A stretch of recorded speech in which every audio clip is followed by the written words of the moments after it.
怎么这么热？空调怎么关了？陈强，醒醒，空调怎么关了？电视关了吧？遥控器呢？热醒了，妈，您怎么还没睡？我起来关空调，定时的1点到3点必最省电，开着浪费。妈，遥控器能给我吗？太热了，我睡不着。窗户开个缝，心静自然凉。你们年轻人就是贪凉，空调吹多了伤身子。妈，外面30多度，开窗也没风，我明天还上班呢。那早点睡，别站这儿说话了，越说越热。说完，张翠花就摇着蒲扇走向自己房间。林月见状，从沙发缝隙中找出遥控器，难怪按了没反应，原来是电池被拿走了。怎么了？站这儿干嘛？你妈把空调遥控器电池抠了，我去找她要。她装睡你能叫醒？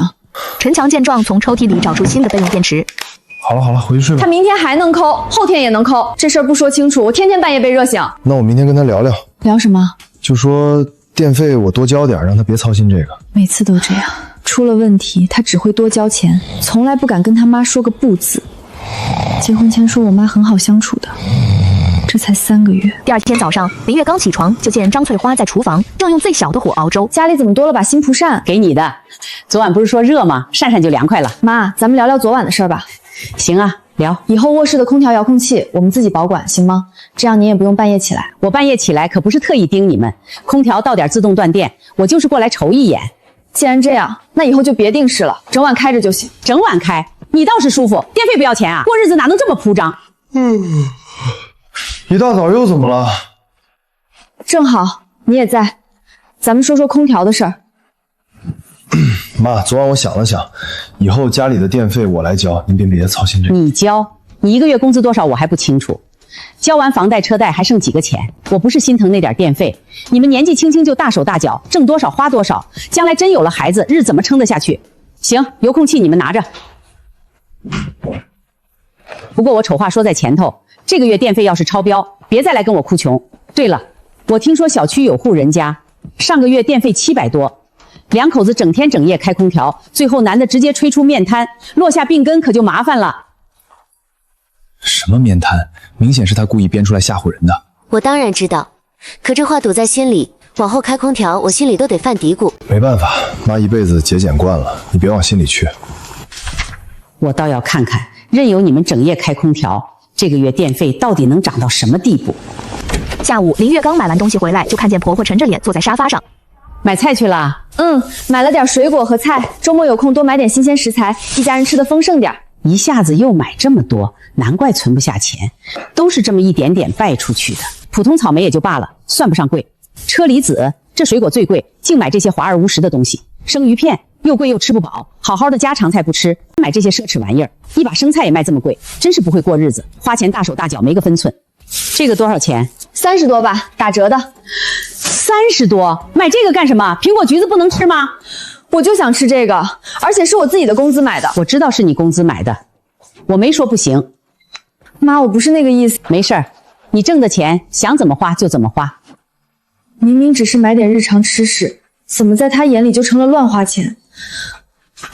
小林啊，你婆婆在家吗？我们约好去超市抢鸡蛋的。在呢，等我拿个袋子。走吧，我们家儿媳妇刚买了车厘子，30多一斤。你看现在的年轻人真会享受，是吗？挺好的。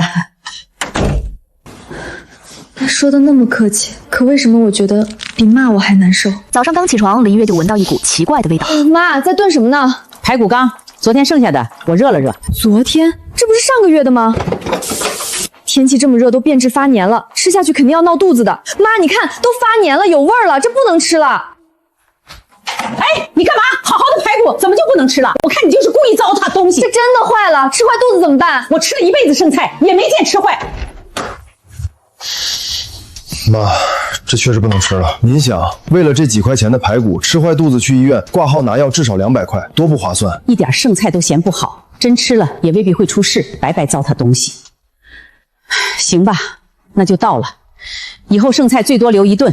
下午林月回家，刚好撞见婆婆把早上的剩排骨装进餐盒，打算带走吃。妈，您这是干嘛？哦，去公园跟老姐妹聊天，顺便带点饭。这不是早上那盘排骨吗？您不是说倒了吗？倒了多可惜，我已经试过了，还能吃，我肠胃好，没事儿。这排骨已经变质了，真的不能吃。你这孩子怎么这么犟？我自己的身体我自己清楚，不用你管。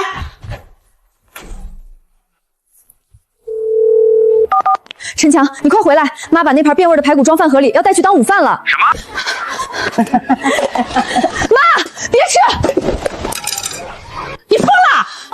这排骨都坏了，吃了会死人的。什么坏了？我看你就是故意跟我作对。我辛辛苦苦省下来的东西，你说抢就抢，你眼里还有我这个妈吗？翠花，别生气，孩子也是为了你好。为我好，这真是嫌我浪费钱呢！什么剩菜没吃过？你们看看，这排骨好好的哪坏了？妈，月月，别吵了。陈强，你这可是88块钱的牛肉啊！不对，是排骨。妈，钱没了可以再挣，身体坏了可就补不回来了。去一趟医院几百块，购买10斤排骨了，多不划算。他不是真生气，是心疼那几块钱。行了，我知道了。你说妈怎么就这么犟呢？哎，慢慢来吧。对了，我刚才在路上想了个办法。什么办法？我爸不是该体检了吗？咱们以体检为由，把他接来城里。有我爸在，妈多少能收敛点。这个办法好，妈最听爸的话了。我现在就给我爸打电话。喂，晚上张翠花闷声拒绝吃饭，我不吃。还在生气呢。我去跟妈说，妈，爸该体检了，我想把他城里住几天，正好带他去检查。体检？花那冤枉钱干嘛？你爸身体好得很。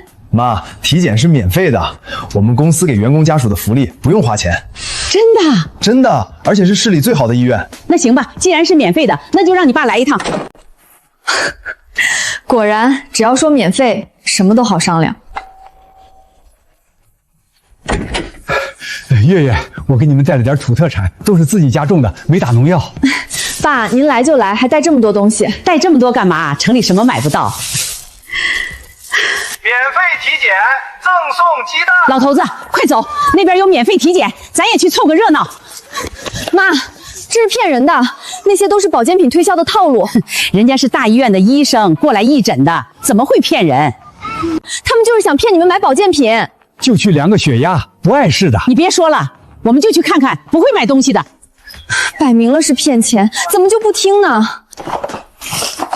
妈，你怎么买了这么多？原价5000多，现在打6折，才3200，多划算。这些东西根本不值钱，你被骗了。你懂什么？人家是大医院的专家。妈，这些东西多少钱？3200，怎么了？妈，您被骗了，这些都是3无产品。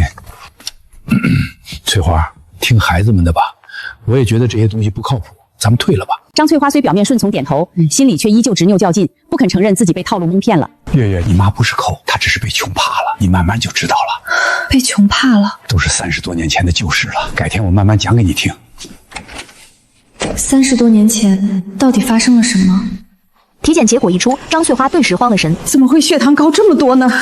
你以前身体一直很好啊。人上了年纪，身子难免出点毛病。妈，别担心，只要控制好饮食，按时吃药就没事的。世人都说老人节俭抠门，可没人知道，每一个舍不得的背后，都是熬过穷日子的辛酸与无奈。就剩这点咸菜了，省着点吃，还能吃好几顿呢。也许他不是抠门，他只是被穷怕了。你爸最近嘴里没味道，我今天做点红烧肉给他补补，好好养养身体。月月，帮妈橱柜里拿瓶酱油过来，该上色了。妈，等一下，怎么了？好好的咋突然喊我？这酱油过期了，您看，已经过期10天了。过70天怎么了？又没长毛，没发臭，照样能用。以前我们家的酱油放半年都照样吃，一点事儿没有。妈，过期的东西不能吃，会产生有害物质，对身体伤害很大。什么有害物质？都是商家忽悠人的噱头，就是想骗我们多花钱买新的。真的不能用，尤其爸现在血糖不稳定，根本吃不得这些。有什么不好的？我这辈子都是这么过来的，吃了一辈子没出事儿。哼！妈，爸现在身体不好，经不起折腾。这样吧，这瓶酱油给我和月月用，等爸彻底好点了，我们立马买瓶新的，专门给家里做饭用。哼！行吧，你们愿意吃你们吃，好好的东西扔了太糟蹋了。林月把手机调到有关过期食品危害的页面，放在餐桌一角，然后假装去厨房帮忙端粥。今天怎么起这么早？睡不着就起来了。妈，这腌萝卜真脆，我自己腌的，比外面买的好吃多了。哼，确实地道，我就爱吃你腌的这口。哎呀，不好意思，等等，这上面说的是真的？是真的吗？过期的调料真的不能吃，尤其是酱油、食用油这些，很容易产生黄曲霉素，致癌的。以前哪有这些讲究啊？我们那时候什么东西坏了，热一热就吃了。是啊，过去日子苦，能填饱肚子就不错了，哪顾得上这么多？那是以前条件不好，现在条件好了，身体是革命的本钱，把身体吃坏了，花的钱更多。妈，您看这些调料都有保质期，盐是5年，醋是3年，酱油是18个月，超过这个日期就不能吃了。5年醋3年，酱油18个月。我不是怕以后有个万一哪天你们失业了，万一谁生病了，手里没钱怎么办？孩子们都长大了，有本事撑起这个家了，别总揪着过去的苦日子不放了。妈，您不用担心，我和陈强都有稳定的工作，收入也不错，您就安心享福就行了，不用再为我们操心了。行了，快吃饭吧，饭都凉了。好好的东西说过期就过期了，真是可惜，可也不敢再留着吃了。记清楚日子，下次可不能再放坏了。居然是草木灰做的洗洁精，一味节省也不能不顾健康，这件事我一定要跟妈好好说一说。妈，您这碗是不是没洗干净啊？怎么没洗干净？我洗了3遍呢。碗壁滑溜溜的，还沾着一层油膜，根本就没洗干净。我用的是自己做的天然洗洁精，比市售的那些化学毒药好多了。什么天然洗洁精？就是用草木灰加醋兑的。现在的洗洁精都是化学合成的，吃了对身体不好。我这个纯天然的，既省钱又健康。妈，草木灰加醋根本就不能当洗洁精用，而且草木灰里有很多细菌和杂质，用它洗碗越洗越脏。你懂什么？我们老家以前都用这个洗碗，用了几辈子了，也没见谁吃出毛病来。妈，月月说的对。我刚才上网查了一下，正规的洗洁精都是食品级的，只要冲洗干净就不会有残留，而且它的去污能力很强，能有效杀死细菌。您看这里写着食品级洗洁精可直接接触食品，而且一瓶才10几块钱，能用好几个月，平均每天不到1毛钱。真的是食品级的？真的，妈，我明天就去买一瓶食品级的洗洁精回来，您试试就知道了。刘穗花看着手机点了点头，行吧，那你买一瓶试试，要是不好用，我还继续用我自己做的。第二天早上，林月起来发现婆婆依旧在用草木灰洗碗。妈，您怎么还在用这个？我先把浪费了，等这个用完了再用你买的那个。看来不能逼她太急，只能慢慢来。林月下班回家就看见废品站边蹲着个熟悉身影。大爷，你们这儿有没有人家不要的电饭煲啊？看着好的那种。电饭煲有倒是有，就是都坏了。你要那玩意儿干嘛？买个新的也不贵。新的多贵呀？要是有没坏了一个，能省多少钱呢？那您帮我留意着。月月，你回来了，你看我捡着什么好东西了？你看，多好的电饭煲啊！人家就是嫌旧了才扔的，其实一点都没坏。我刚才试了试，能通电。妈，这东西不能用，你看这电源线都破了，万一漏电怎么办？妈，这真的不一样，哪有那么吓人？掉点漆怎么了？以前的铁锅不都是这样吗？行了行了，别说了，我明天就用这个做饭，你看能不能吃坏肚子？明知旧家的月危险重重，可我百般劝说，婆婆却始终听不进去。我跟妈说了半天安全隐患，她一点都听不进去，执意要用这个捡来的旧电饭煲。妈，这个电饭煲真的不能用。怎么不能用？我看挺好的。妈，这电源线破损严重，一旦漏电，后果不堪设想。哪有那么多万一？我捡回来的时候都试过了，好好的，买个新的要200多，这个1分钱不用花，多划算啊！妈，咱们算笔账，一个新电饭煲200块，能用3年，平均每天还不到2毛钱。为了省这点钱，冒着触电的风险，实在不划算。您想想，要是您和爸因为这个吃出毛病，我们该多担心。行吧，那就不用了。太好了，妈，我现在就把它扔了。哎，别扔！扔了多可惜呀，留着当储物罐也行啊。行，那就留着当储物罐。林月只好无奈地把电饭煲放到阳台角落。晚上她独自一人坐在沙发上，越想越担心。我真的不知道该怎么办了。婆婆坚持用草木灰洗碗，还执意捡废旧电器。我说的话她根本听不进去。别急，我过2天就过去。都是过来人，有些话由我来说，或许会管用。妈，您怎么这么早就到了？赶的第1班高铁，给你和翠花姐带了点那东西，都是自己家种的。淑芬来了，快坐快坐。翠花姐还是这么会过日子啊，瞎收拾，让你见笑了。这些都是捡来的，攒多了能卖几块钱，能省一点是一点，挺好的。我以前也爱攒这些。还是妈想的周到，先顺着婆婆的心意聊，气氛才不会尴尬。其实我以前比翠花姐还省。月月她爹走得早，我一个人拉扯月月长大，那日子过得才叫难，1分钱恨不得掰成2半花，一件衣服穿了10几年，补丁罗补丁。那时候月月她爹里所有的积蓄，我白天在工厂上班，晚上去夜市摆摊儿，一天只睡3个小时。直到有一次，我为了省几块钱的打车钱，淋了雨，发高烧住了院，花了几千块钱不说，还让月月担心了好几天。那时候我才明白，省钱不是目的，好好活着才是。翠花姐，我知道你是为了孩子们好，咱们孩子们该吃现在都该喝，把身体养好，就是对孩子们最大的帮助。我知道，可我就是控制不住，一花钱我就心慌，总觉得以后会有什么急事，手里没钱不行。慢慢改，不急，你得信孩子们，他们能挣，也能把日子过好。咱们就负责享福就行了。月月，你婆婆不是坏人，就是心里有道坎，她这辈子太苦了，穷怕了，你别跟她硬碰硬，多理解她一点，注意方式方法，慢慢来，她会改。知道了。是啊，她不是抠门，是以前穷怕了。先从家里的安全隐患查起。第二天一早，林月就开始了家里的安全大排查。妈，这些药都过期了，不能吃了。药哪有过期的？都是骗你买新药的噱头。妈，药品过期吃了，不但治不好病，还会加重病情。哪有那么吓人？我上感冒就是吃这个好的，一点事儿都没有。面对婆婆的倔强，林月气得摔门走了。怎么了，儿子？妈，我没事，就是有点小感冒，头有点晕。哎呀，发烧了，快吃点药就好了。陈强迷迷糊糊的吃了过期的感冒药，等林月回来就发现出大事了。月月，我好冷。陈强，你怎么了？有点感冒，吃了感冒药之后就这样了。你怎么吃了？那是过期的。走，去医院。听到客厅的动静，张翠花开门急匆匆出了自己房间，脸色瞬间变得惨白。怎么会这样？没事的，发烧是排毒，我去拿白酒给你擦擦身子。妈，都什么时候了还信这些土法？他这是吃了过期药中毒了，再耽误就来不及了。不可能，不就是一粒感冒药吗？诊断结果出来了，病人是食用了过期药物引发的不良反应，高烧39度8，需要立刻住院输液。怎么这么贵？怎么要这么多钱？妈，现在不是说钱的时候，您在这里看着陈强，我去缴费。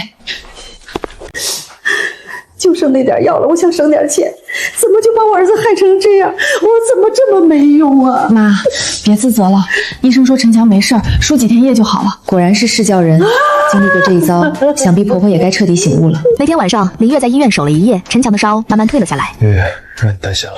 你吓死我了，以后再也不许乱吃那些过期的东西了。知道了，别怪妈，她不懂，但她急得那样，你看见没？她比谁都心疼我。我知道，我不怪她。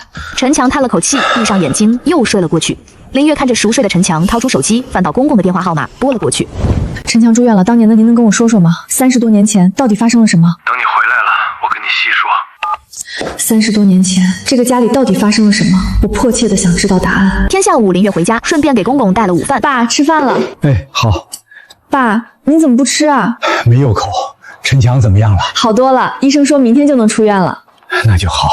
月月，你不是想知道当年的事儿吗？我现在跟你说吧，那是33年前的事了。我和你妈刚结婚，她怀着陈强已经7个月了。我在地里干活，突然晕倒了，送医院查出阑尾炎穿孔，必须马上做手术。那时候家里穷得叮当响，1分钱存款都没有，手术要3000块，当年算是天价。亲戚朋友借遍了，就凑了几百块。医院不见钱，不肯做手术。你妈那时候挺着个大肚子，跪在医院门口求医生，求了整整1夜，医生被她感动了，才先给我做了手术。但欠的钱还是要还的。医生，求求你救救我男人吧，他疼得快撑不住了，我肚子里还有孩子，我实在没办法了。从那以后，你妈就拼了命挣钱还债，白天进厂上班，晚上去洗碗，半夜还帮人缝衣服，一天就睡2小时，东整找熬，家里都舍不得还烧煤。她怀着孩子冻得发抖，也不肯多花1分。打那以后，她就特别省，1分钱都不乱花。她心里一直有道坎儿。总觉得当年是他没本事，没早点凑够钱，才让我受了那么多罪，落下了病根。所以他这辈子拼了命的省钱，就是想给家里攒点应急的钱。原来他所有的不可理喻背后都是这样一段往事。早上林月起床，发现屋里暗暗的，发现婆婆正摸着黑在厨房煮粥。妈，您怎么不开灯啊？别开，灯亮着呢，能看见。您把灯换了，这个最省电。这也太暗了吧？换了个3瓦瓦的。这么黑，做饭都看不见，万一切到手怎么办？哼，怎么会看不见？我眼睛好得很，能省一点是一点。翠花，这灯怎么这么暗啊？省电，你就凑合吃吧，能看见就行。妈，这灯实在太暗了，爸眼睛本来就不好。不能硬劝，得想个办法。有了，林月下班回到家，一开门还是一片昏暗。月月回来了。妈，你怎么不开大灯？光线这么暗，伤眼睛。没事儿，这样省电。屋里怎么这么暗？您又换小灯了？换个省电的。妈，您看，这是我单位发的福利，1分钱都不用花。林月把台灯放在客厅，柔和的白光瞬间洒满了整个房间。真不要钱？你可别骗我。真的妈，是我公司专属员工福利，免费发放的，不用自己掏1分钱。这款灯还能自由调节亮度，光线特别柔和。这倒是个好东西，既然是免费的，那就用着吧。第2天早上，林月一起床就看见卫生间的门上贴了一张白纸。妈，您这是弄的什么呀？洗澡时间表呗，往后全家都按这个来，每人只准洗5分钟，超时我就敲门提醒。5分钟，这也太短了吧？光脱穿衣服都要2分钟，根本洗不干净啊！怎么不够？我3分钟就能完事儿，就是你们年轻人做事磨磨蹭蹭的。妈，水费电费都是我们来交，您真没必要这么精打细算。这事儿就这么定了，所有人全都给我按时间表来。说完，张翠花就转身走进了厨房，留下林月和陈强面面相觑。月月，时间到了，快出来！妈，我还没洗完呢，再等一下。别拖了，超时就是浪费水，赶紧出来！你看，这不也洗完了？我说5分钟足够用吧？真是服了，这点时间哪能洗得干净？妈，5分钟实在太赶了，根本没法正常洗澡，改成15分钟行吗？太久了，不行。这只是正常洗漱，算不上浪费。您天天这样催，大家心里都不痛快。我精打细算，还不是为了这个家。以前日子苦，想有热水洗澡都难，现在条件好了，你们反倒不知知足了。妈，我们懂您想省钱，可也没必要这么较真儿吧？规矩定下了，哪能说改就改？妈，这根本不是规矩，你就是在故意为难人。行吧，就改成15分钟，但丑话说在前头，到点必须出来，不许耍赖。妈，您在炒什么？炒菌菇啊，前几天买的，放冰箱忘了吃，今天正好清掉。前几天到底放了几天？差不多4、5天了吧，我用盐水泡过，杀菌了，吃着没事儿。5天？菌菇放1两就容易变质，这都5天了。你看这颜色发黑，摸着发黏，明明已经坏了。哪有坏？我看着好好的，高温煮熟就没事了，倒掉多可惜。妈，这真的不能吃，吃了会出大事的。你这孩子怎么说话呢？我吃了半辈子剩菜，这不还好好的吗？妈，这是什么味道？炒菌菇呢，快来尝尝。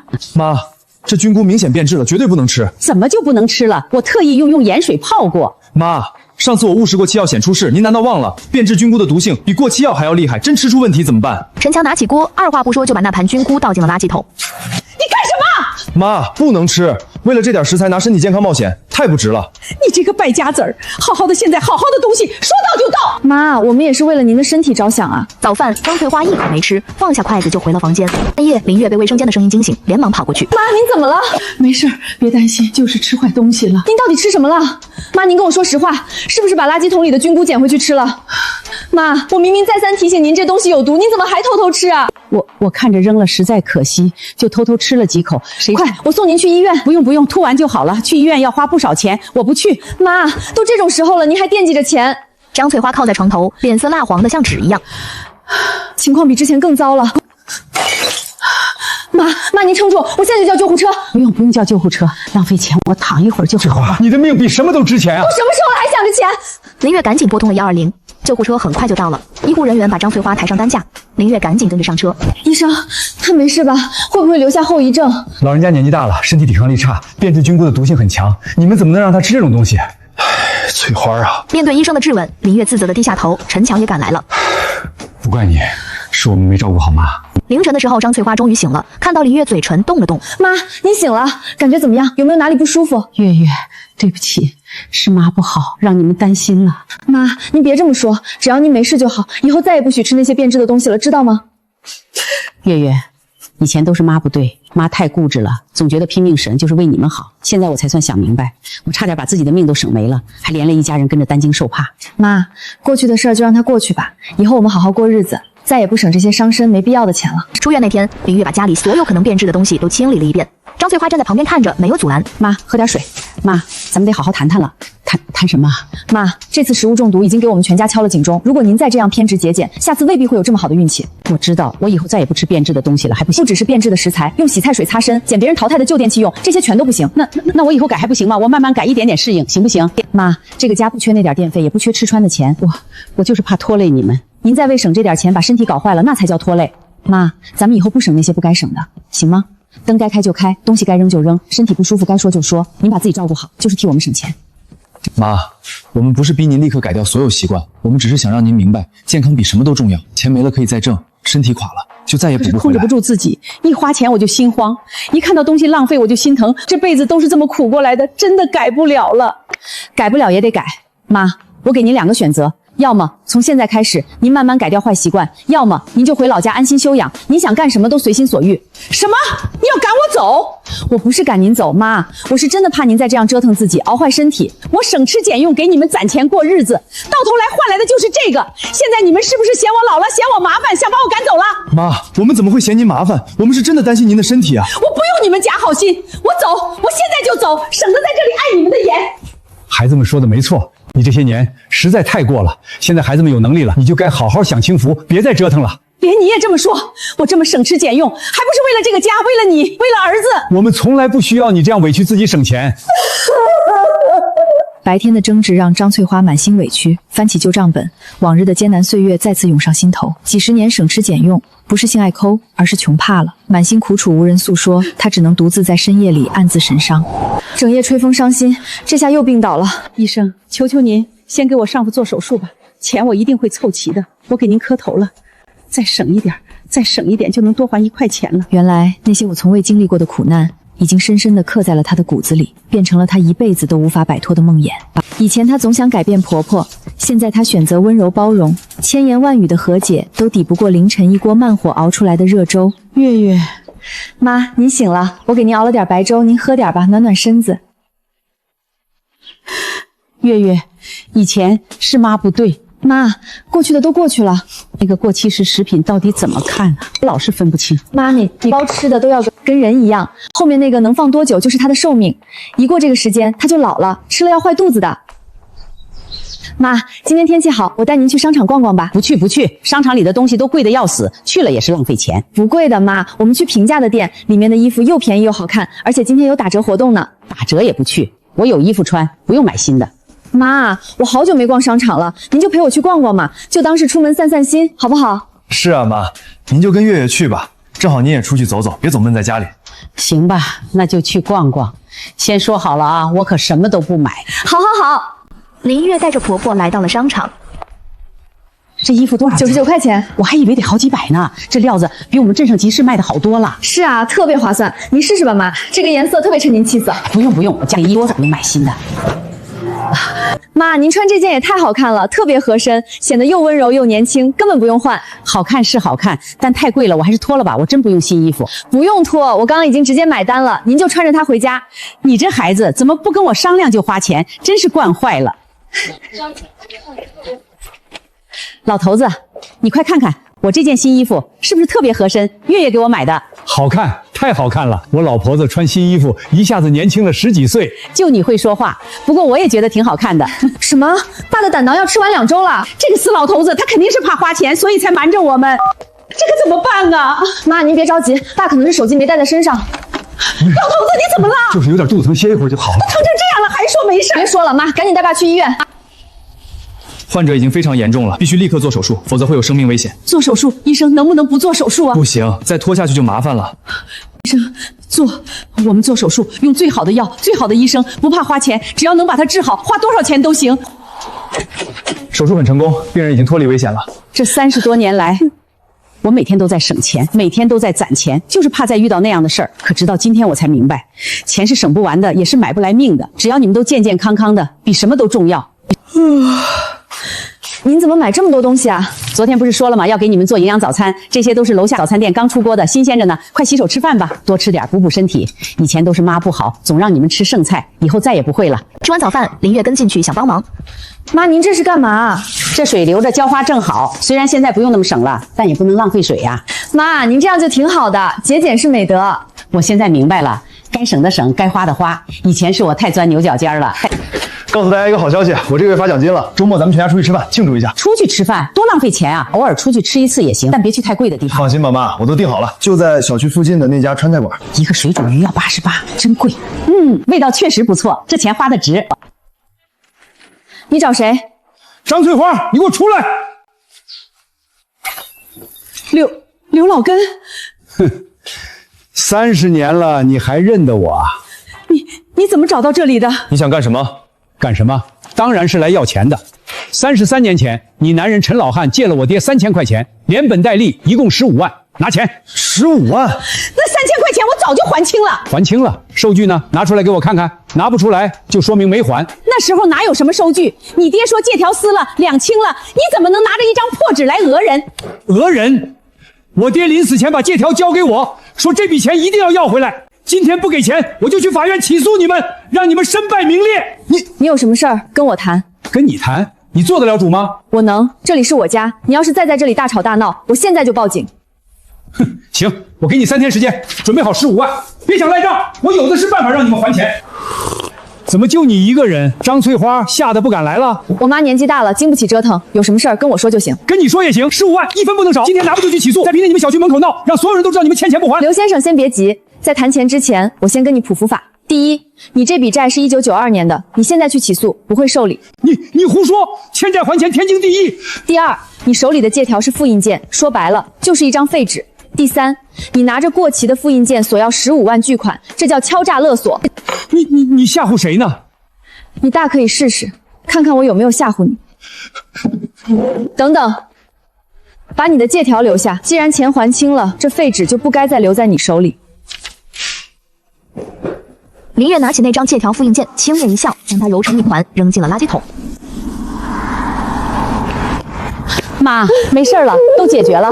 月月，谢谢你，谢谢你。妈，一家人不说两家话，以后有我在，再也没有人敢欺负你了。这天晚饭后，张翠花拿着一个泛黄的旧账本走了出来。今天我要做一件事儿，跟了我30多年了，上面记的每一笔账，我总觉得只要多省一点钱，就能保护好这个家。可现在我明白了，钱不是万能的，它买不来健康，买不来快乐，也买不来一家人的和睦。留着这个账本，只会让我永远活在过去的阴影里。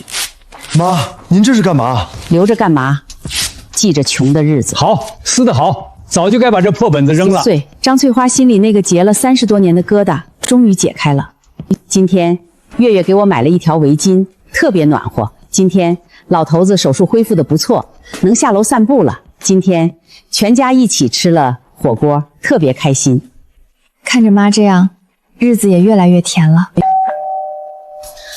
月月，你妈在家吗？在呢，赵阿姨，您进来坐。翠花姐，你们可得救救我呀！我家老头子出事儿了。赵大姐，你别急，慢慢说。你家老头子怎么了？昨天晚上他突然上吐下泻，还发起了高烧，送到医院一查是食物中毒，医生说就是因为他吃了放了1个星期的剩菜。